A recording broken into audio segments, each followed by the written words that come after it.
નમસ્કાર, હું છું પ્રિયા અને તમે જોઈ રહ્યા છો જનતા કી જાણકારી ન્યૂઝ।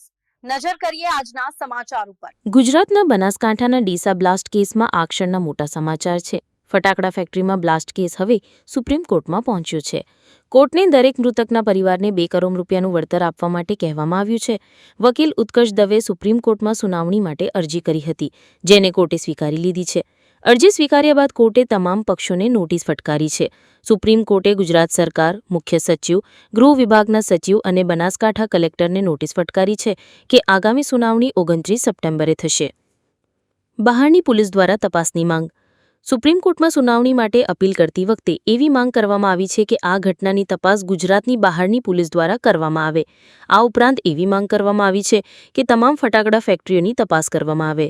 ઉપરાંત પીડિત પક્ષે સંબંધિત સરકારી અધિકારીઓ સામે ફરીથી તપાસની માંગ કરી। સમગ્ર ઘટના શું હતી?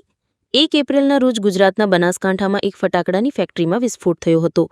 આમાં 17 કામદારોના મોત થયા હતા। બનાસકાંઠાના એસડીએમ નેહા પંચાલના જણાવ્યા અનુસાર વિસ્ફોટને કારણે ફેક્ટરીનો સ્લેબ તૂટી પડ્યો હતો, જેના કારણે ઘણા લોકો અંદર ફસાયા હતા। કહેવામાં આવ્યું હતું કે બોઇલર વિસ્ફોટને કારણે ફટાકડાની ફેક્ટરીમાં આ અકસ્માત થયો હતો। અહેવાલ રિપોર્ટ ભરત ઠક્કર, ડીસા, બનાસકાંઠા।